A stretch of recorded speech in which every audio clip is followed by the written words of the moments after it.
Hello YouTube divers, this is WaterDive 122 and I want to welcome you all to another episode of Magic Metal Mondays.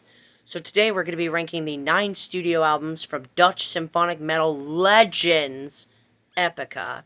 So, I was pretty familiar with Epica considering, I'm a big Camelot fan, and the band Epica is pretty much associated with Camelot for a number of different reasons. I'll get into that further in the video, but yeah.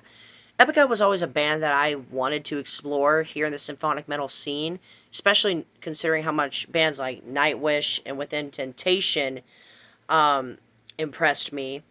I decided to move further and explore my symphonic metal tastes with Epica, and man oh man are these guys something else. So, Epica is a pretty unique band within the symphonic metal scene.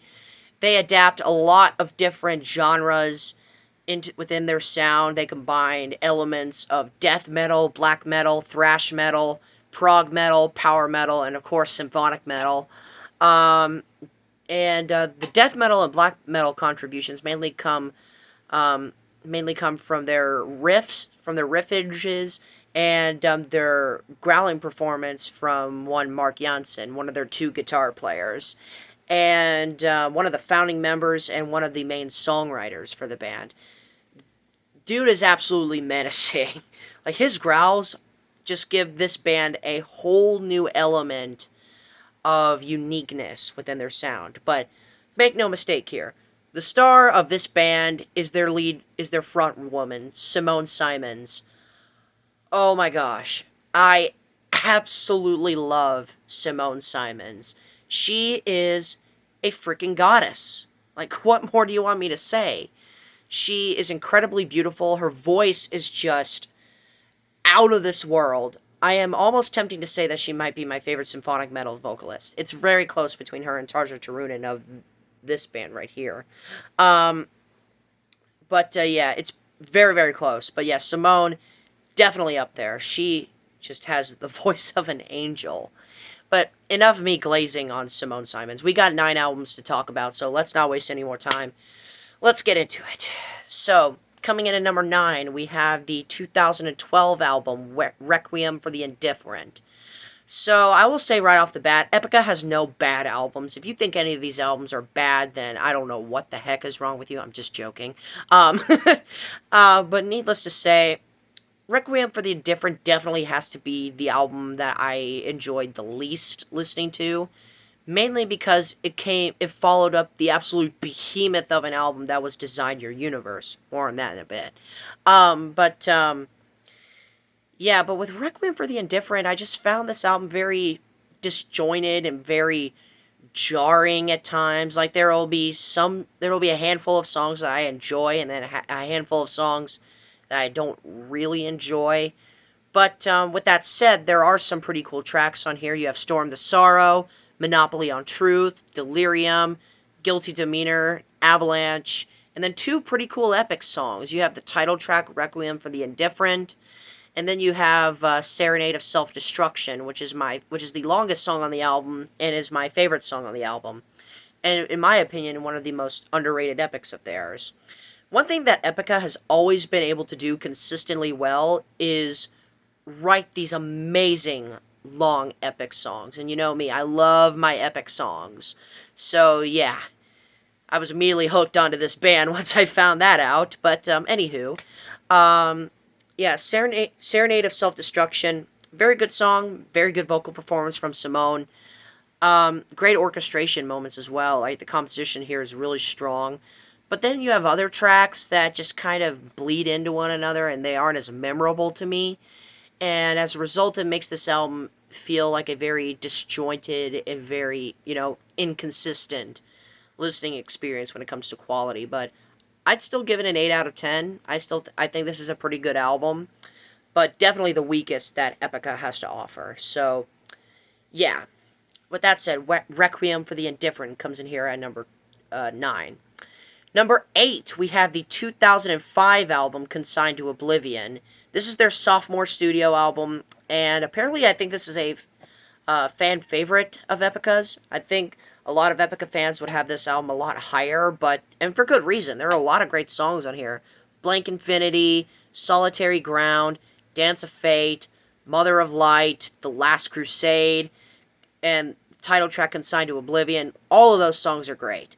And then you have one of the best ballads I have ever heard in my life, Trois Virges, featuring Roy Khan of Camelot. And this is where Epica's really fascinating affiliation with Camelot rather comes into fruition, because there are three reasons why I believe that Simone Simons is the biggest Camelot fan in the world. Or really, I don't know if it's just her or if the entire band, but we're not going to get into that. For one, the band literally named themselves after one of Camelot's most successful albums. Two, Simone and Roy or Tommy or whoever has sung for Camelot over the years has collaborated on a number of occasions. And three, Simone is currently married to the current keyboard player for Camelot, Mr. Oliver Palotai. And he's also Epica's current touring keyboard player. So, there's that. Do I even need to explain? But anyway, about the song itself, one of the most emotional ballads I've ever heard in my life. The performances from both Roy and Simone are just off of the frickin' charts. In my opinion, this tops their duet that they had on Camelot's The Haunting, Somewhere in Time. I just think that Trois Virges is just a lot better at capturing everything that I love about these two singers. And honestly, I wish that Roy or Tommy or whoever did more collaborations with Epica, as like, or more in the vein of like how Simone collaborated on a bunch of Camelot tracks. Who knows? But regardless, Trois Virges, a masterpiece of a song. But yeah, Consigned to Oblivion, it's a great album, but I just think there are better choices. So yeah, Consigned to Oblivion comes in here at number 8. Coming in at number 7, we have the 2014 album, The Quantum Enigma. So this is another fan favorite album, apparently. So I'm pretty sure I'm going to get a lot of flack for this, but I don't care. It's my list. My biggest gripe with The Quantum Enigma is that this is easily their most overproduced album to date. Everything feels so compressed, so in your face. It feels like this is an album that just totally drowns you in the music and doesn't give way for other things that are happening, like Simone's vocals. They are way down in the mix here compared onto some other albums, but needless to say, though, The Quantum Enigma is still a fantastic album, despite those production gripes that I have. You have The Second Stone, Essence of Silence, Unchained Utopia, Chemical Insomnia, Omen, Canvas of Life, and the absolute behemoth of a title track, The Quantum Enigma, which is also known as the Kingdom of Heaven Part 2, a little mini-series that they would do across some of their albums. Yeah, The Quantum Enigma is definitely up there with one of their best epics for sure. I think if this album was remastered with some of those more orchestral and bigger sounds kind of taken down a notch, and have the vocals by both Simone and Mark more at the forefront, I think that it would be a much more balanced album and a much more cohesive album. But as it stands, The Quantum Enigma, while still a good album, it has to come a little bit lower on the list here, I'm afraid. So, Quantum Enigma comes in here at number 7. Number 6 is the 2003 album, The Phantom Agony. This is the band's debut album, and this is one of the best debut records I've ever heard. It is not even close. For a debut album, this is very clean, very balanced, very cohesive, and the band have a general idea of what they want to do. And of course, it has a lot of their most iconic tracks on here, like Cry for the Moon, Sensorium, Facade of Reality, the title track Phantom Agony, which is another fantastic epic of theirs. And then The main highlights on this album are the two slower songs, Run for a Fall and Faint, the latter of which being one of my absolute favorite tracks from this band. It is so emotional and it is just so beautiful to listen to. Thank you, Simons's voice. Oh man, this song is just amazing. This album is amazing. Yeah, Phantom Agony, definitely one of the greatest debut albums I've ever heard, ever. So yeah, Phantom Agony comes in here at number 6, and now we move on to the top 5. Number 5 is the 2021 album, Omega.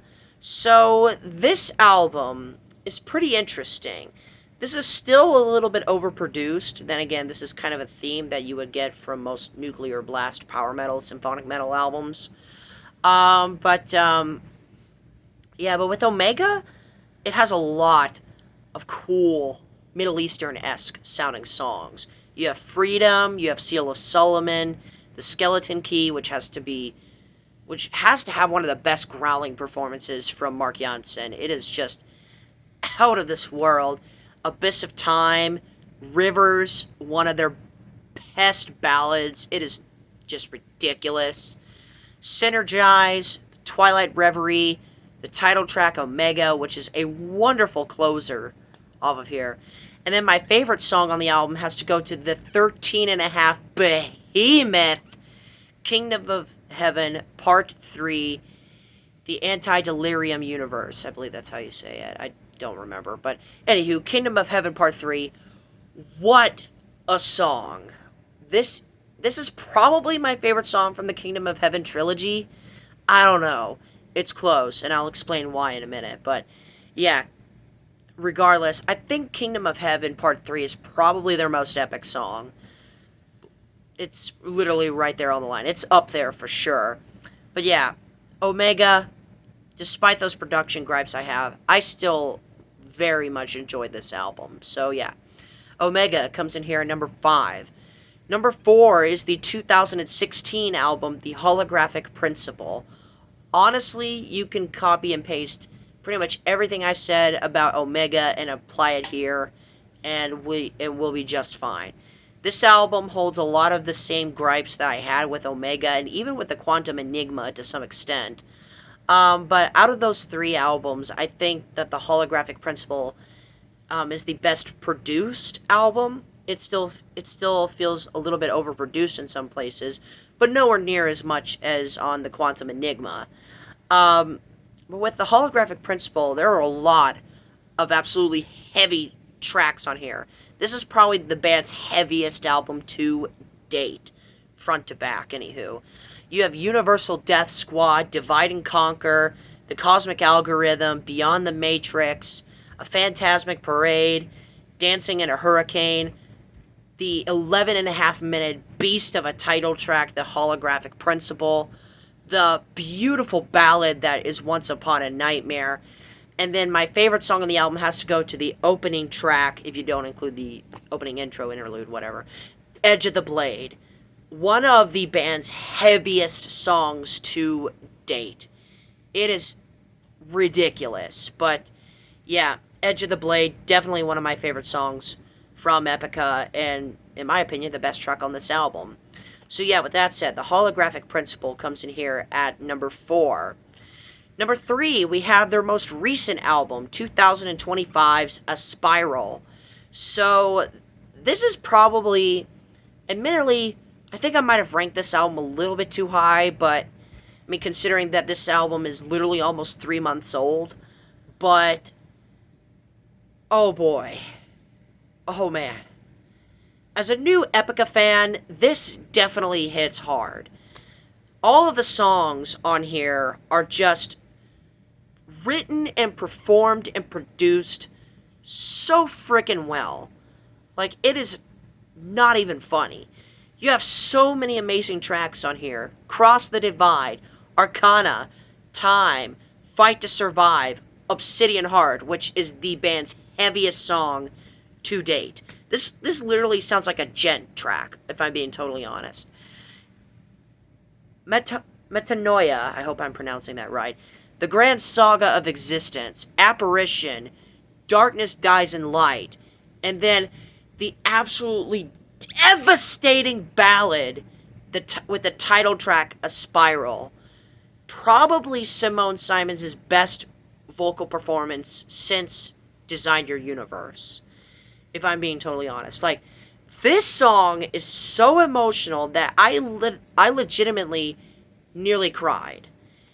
And in order to make me feel that way, you really have to go above and beyond. And Simone's voice is just that moving to me. Like, her voice can literally make you cry on any given day. It was like that with Troy Spiergus. It was like that with Rivers and Once Upon a Nightmare and Faint. But especially on the Spiral title track. Oh my gosh! And it hits even harder knowing that this is the last song on the album. So, yeah, A Spiral, beautiful song, beautiful album, comes in here number 3. Okay, so these last two, I would imagine, are the consensus, the best albums from Epica. So, and these albums were incredibly hard to rank, so let's just get into it. So number 2 is The Divine Conspiracy from 2007. I think this is Epica's most popular album, if it weren't for the following album, but we'll get to that later. But this album just has amazing songs all across the board.